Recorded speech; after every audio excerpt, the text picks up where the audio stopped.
ఇటీవల సోషల్ మీడియాలో పెద్ద చర్చకు దారితీసిన విషయం యాంకర్ రష్మి గౌతమ్ చేసిన ఓ ట్వీట్. వాళ్ళందరినీ ఇరాన్ పంపించేయండి అంటూ చేసిన ఈ వ్యాఖ్య ఇప్పుడు దేశవ్యాప్తంగా హాట్ టాపిక్ గా మారింది. ఇంతకీ రష్మి గౌతమ్ ఎవరిపై ఇంత ఘాటు వ్యాఖ్యలు చేశారు, ఎందుకు చేశారో ఇప్పుడు తెలుసుకుందాం. Iran supreme leader Ayatollah Ali Khamenei మరణం నేపథ్యంలో దేశంలోని కొన్ని ప్రాంతాల్లో నిరసనలు, ఆందోళనలు జరిగిన విషయం తెలిసిందే. ముఖ్యంగా కొన్ని మతపరమైన సంఘాలు ఆయన మృతి పట్ల సంతాపం వ్యక్తం చేస్తూ ర్యాలీలు నిర్వహించాయి. ఈ పరిణామాలపై స్పందిస్తూ యాంకర్ రష్మి గౌతమ్ సోషల్ మీడియాలో తన అభిప్రాయం వ్యక్తం చేశారు. ఆమె ట్వీట్ లో ప్రధానంగా చెప్పినది ఏమిటంటే, విదేశీ దేశాల రాజకీయాలపై ఇక్కడ నిరసనలు చేపట్టేవారు నిజంగా ఆ దేశానికి వారు అంత మద్దతు ఇస్తే వారిని అక్కడికే పంపించాలనే భావన. ఇక్కడే కూర్చొని విదేశీ నాయకుల కోసం గొడవలు చేయడం ఎందుకు?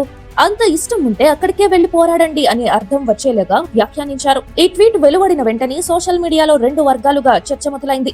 ఒక వర్గం రష్మి మాటలను సమర్థిస్తూ దేశంలో శాంతి భద్రతలు కాపాడాలి, విదేశీ విషయాలపై ఇక్కడ హింసాత్మక నిరసనలు అవసరం లేదు అంటూ ఆమెకు మద్దతు తెలిపింది.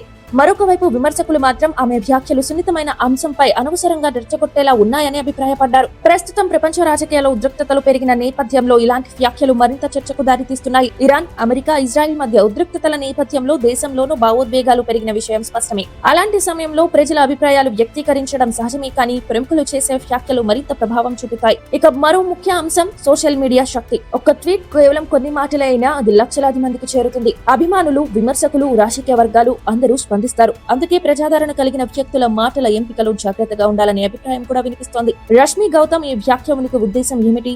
అది కేవలం వ్యంగ్య వ్యాఖ్యనా, లేక నిజంగానే ఆమెకు ఉన్న అసంతృప్తిని ప్రతిబింబిస్తున్నాయా అన్న ప్రశ్నలు కూడా ముందుకొస్తున్నాయి. అయితే ఇప్పటి వరకు ఆమె తన ట్వీట్ పై ఎలాంటి వివరణ ఇవ్వలేదు. మొత్తానికి ఈ ఘటన మరోసారి ఒక విషయాన్ని గుర్తు చేస్తోంది. అంతర్జాతీయ రాజకీయ పరిణామాలు ఇప్పుడు కేవలం ఆ దేశాలకే పరిమితం కావు. వాటి ప్రభావం ప్రపంచ వ్యాప్తంగా, ముఖ్యంగా సోషల్ మీడియా ద్వారా ప్రతి దేశంలోనూ కనిపిస్తుంది. అలాంటి సందర్భాల్లో మన అభిప్రాయాలు వ్యక్తం చేసే విధానం, భాష, బాధ్యత చాలా కీలకం. ప్రజాస్వామ్యంలో అభిప్రాయ స్వేచ్ఛ అందరికీ ఉంది, కానీ అదే సమయంలో పరస్పర గౌరవం, శాంతి భద్రతలు కాపాడే బాధ్యత కూడా మనందరిదే.